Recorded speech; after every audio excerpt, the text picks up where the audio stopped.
जन्नत की पुकार में आपका स्वागत है। अनंतपुर बचाओ महापंचायत में सौरभ भारद्वाज की हुंकार, सब साथ होंगे तो बीजेपी को झुकना पड़ेगा। हरियाणा के फरीदाबाद स्थित 1300 साल पुराने अनंतपुर गांव की विरासत को बचाने के लिए रविवार को आयोजित महापंचायत में आम आदमी पार्टी का एक प्रतिनिधिमंडल शामिल हुआ। आपके राष्ट्रीय संयोजक अरविंद केजरीवाल के निर्देश पर पहुंचे इस प्रतिनिधिमंडल का नेतृत्व दिल्ली प्रदेश अध्यक्ष सौरभ भारद्वाज ने किया। सौरभ भारद्वाज ने महापंचायत में सभी को एकजुट होने का आह्वान करते हुए कहा कि जब गाँव देहात एकजुट होंगे तो बीजेपी सरकार को झुकना ही पड़ेगा। उन्होंने किसानों के आंदोलन का उदाहरण दिया, जहाँ 3 काले कृषि कानूनों के खिलाफ किसानों की एकजुटता के कारण केंद्र सरकार को कानून वापस लेने पड़े। भारद्वाज ने केंद्र सरकार की नीतियों पर भी सवाल उठाए। सौरभ भारद्वाज की पूरी बात सुनिए।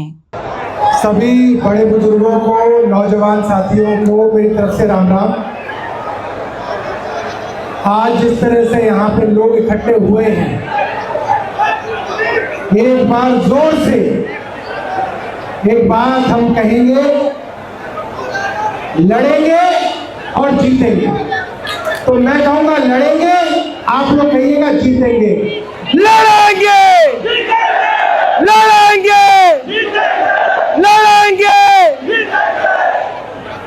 आवाज में और दम होना चाहिए, दिल्ली तक आवाज जानी चाहिए। लड़ेंगे, लड़ेंगे। साथियों, सबको मेरी तरफ से राम राम। किसानों ने आज से 3 साल पहले सरकार के खिलाफ, काले कानूनों के खिलाफ अपनी लड़ाई शुरू करी। पंजाब का किसान, उत्तर प्रदेश का किसान, हरियाणा का किसान दिल्ली के बॉर्डर पर आकर बैठ गया। मीडिया ने नहीं दिखाया किसान को, मगर किसान डटा रहा। गर्मी में, सर्दी में, बरसात में सब कुछ भीग गया। 600 लोग मर गए, मगर किसान डटा रहा। और 1 साल बाद सरकार को हार माननी पड़ी, किसान जीत गया। हम सबको एक लंबी लड़ाई लड़नी पड़ेगी और लंबी लड़ाई लड़ने के लिए तैयार होना पड़ेगा। और अगर आप सब लोग एक रहेंगे तो आप सब लोग जीतेंगे, सरकार को झुकना पड़ेगा। आज सरकार हर जगह एक बहाना बनाती है, भैया कोर्ट का ऑर्डर आ गया, भाइयों तो कोर्ट का ऑर्डर आ गया। कोर्ट गया कौन था? कोर्ट कौन गया था? कोर्ट सरकार गई थी। कोर्ट सरकार किसके खिलाफ गई थी? गांव वालों के खिलाफ कोर्ट में सरकार गई थी। भाई, एक तरफ सरकार लड़ेगी, एक तरफ गांव वाले लोग लड़ेंगे, कौन जीतेगा? सरकार जीतेगी। सरकार के पास बड़े बड़े वकील हैं, गांव वाला तो हारेगा।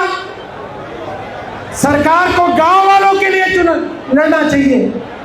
मुकदमे सरकार को गांव की तरफ से लड़ने चाहिए। और आज सरकार गांव वालों के खिलाफ मुकदमे करके गांव वालों को हरा रही है। पिछले 1 साल में 2 उदाहरण हैं जब सुप्रीम कोर्ट ने सरकार के खिलाफ ऑर्डर दिया। दिल्ली सरकार को जब ताकत देने की बात आई, सुप्रीम कोर्ट ने दिल्ली की चुनी हुई सरकार को ताकत दी और 1 हफ्ते के अंदर केंद्र सरकार ऑर्डिनेंस लाके सुप्रीम कोर्ट के आदेश को पलटती है। इलेक्शन कमीशन को कैसे चुना जाएगा? सुप्रीम कोर्ट ने कानून बनाया, सरकार को पसंद नहीं आया, 1 हफ्ते के अंदर सरकार ने सुप्रीम कोर्ट का आदेश पलट दिया। तो जब सरकार को अपने मन की करनी होती है तो कोई हाई कोर्ट, कोई सुप्रीम कोर्ट नहीं होता। 1 हफ्ते के अंदर अध्यादेश आता है और कोर्ट का फैसला पलटा जाता है। क्या कोर्ट लगा रखी है? जिस दिन सरकार चाहे कोर्ट का आदेश पलट सकती है। आज सरकार कोर्ट का नाम इसलिए ले रही है क्योंकि कोर्ट जो कर रहा है उसमें सरकार को फायदा दिख रहा है। आप सब लोगों से एक वादा चाहता हूं, मैं आपके साथ वादा करूंगा, मेरी पार्टी के कई विधायक साथी यहाँ पे आए, हम आपके साथ वादा करेंगे, जिस दिन आज के बाद बुलडोजर अनंतपुर गांव में आएंगे, एक आवाज कर देना, दिल्ली से सारी की सारी पार्टी हमारी अनंतपुर गांव में खड़ी होगी, पूरी की पूरी पार्टी खड़ी होगी। हम खड़े होंगे बुलडोजर के सामने। हाथ उठा के मेरे नौजवान साथी बता दे, अगली बार जब बुलडोजर आएगा कौन कौन साथी अनंतपुर गांव में खड़े होंगे, हाथ उठा के बता दे। दोस्तों, अगर हम सब लोग अनंतपुर गांव में बुलडोजर के सामने खड़े हो गए, किसी के बाप में ताकत नहीं है कि हमारी एक ईंट को हिला सके। बहुत बहुत धन्यवाद। अगर आपने हमारा अभी तक चैनल सब्सक्राइब नहीं किया है तो कृपया चैनल सब्सक्राइब कर लें, लाइक करें, शेयर करें, कमेंट करें। तो मिलते हैं फिर किसी और खबरों के साथ। नमस्कार।